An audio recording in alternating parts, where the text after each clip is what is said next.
Kembali lagi bersama saya Yese dalam program acara ISO. Ini itu seputar oli. Kali ini kita akan membahas tentang manfaat analisis oli khususnya di sektor industri.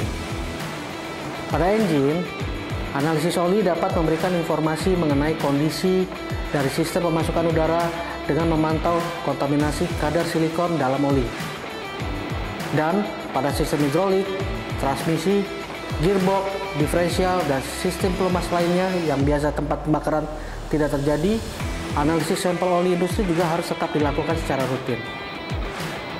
Pada sistem hidrolik, kebersihan sistem olinya sangatlah penting karena toleransi yang sangat ketat yang ada pada pompa, kontrol valve, dan antara piston dan dinding silinder hidrolik.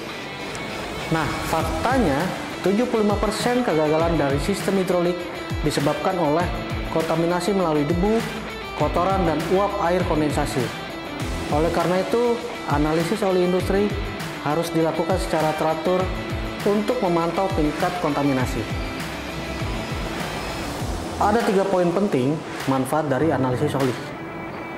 Analisis oli dapat membantu mengidentifikasi masalah dengan lebih jelas, memahami akar penyebab masalah seperti yang pertama, apakah terjadi peningkatan kausan? Lalu yang kedua, apakah kondisi oli mengalami penurunan? Lalu yang ketiga, apakah oli terkontaminasi?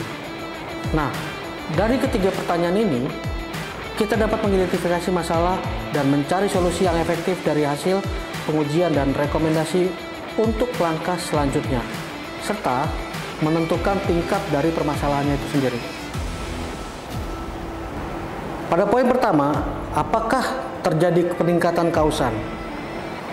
Pada poin ini, kita bisa mengetahui dari contoh, misal pada engine, nilai kadar besi atau Fe dan aluminium atau Al dapat memperingkatkan tingkat kausan pada piston dan silinder sebelum terjadinya kegagalan yang lebih besar.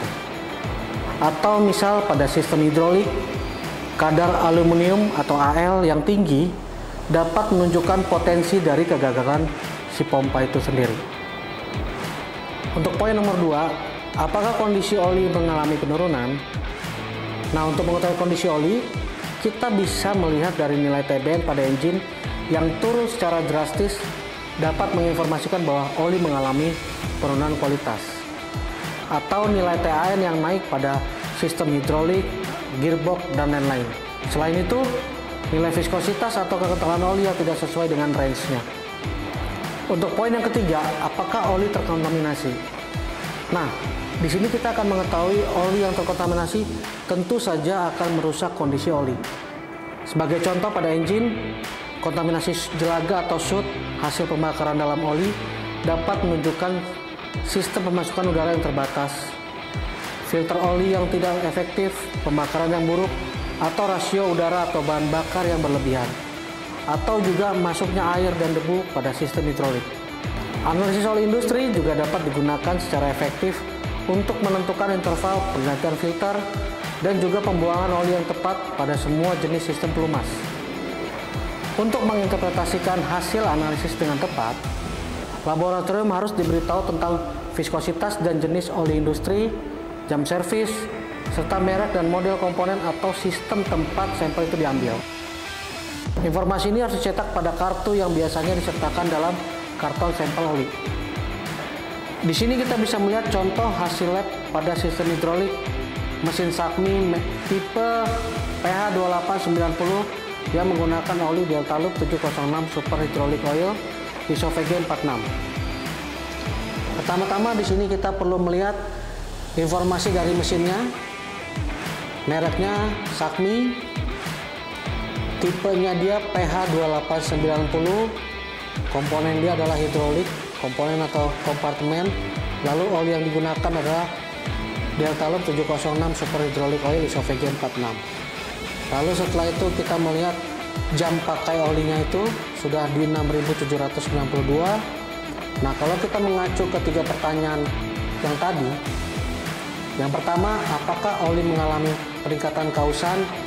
Di sini kita bisa merefer ke komponen-komponen metal seperti Fe, Cu, Al, Cr, SM, dan yang terakhir PB.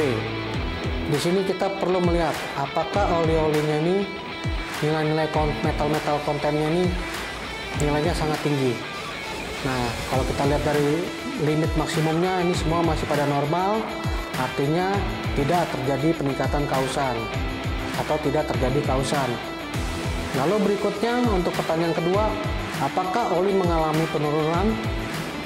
Nah, di sini kita akan melihat parameternya dari sisi TAN dan viskositasnya.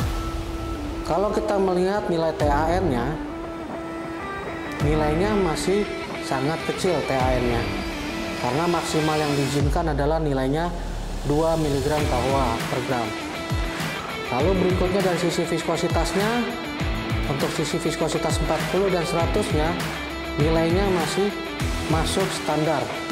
Untuk 40-nya di sekitar 48,27 cm, lalu di 100 derajat di 6,98 cm. Artinya oli ini tidak mengalami penurunan dan semua masih normal dari sisi ini. Lalu yang ketiga, apakah oli terkontaminasi? Dari sini kita bisa melihat apakah dia terkontaminasi dengan air, apakah dia mengalami kontaminasi dari sisi pendinginan atau dari sisi yang debu. Dari sini kita bisa melihat kalau kontaminasi air, mungkin di sini ada kelihatan air di 0,02%. Tapi di sini kita ada limit maksimum adalah 0,2%, yang mana artinya nilai 0,02 ini belum dinyatakan positif water, masih negatif. Tapi artinya ini masih sesuai dengan spesifikasi atau standarnya. Lalu yang berikutnya dari sisi yang lain, apakah mengalami kausan kontaminasi dari debu?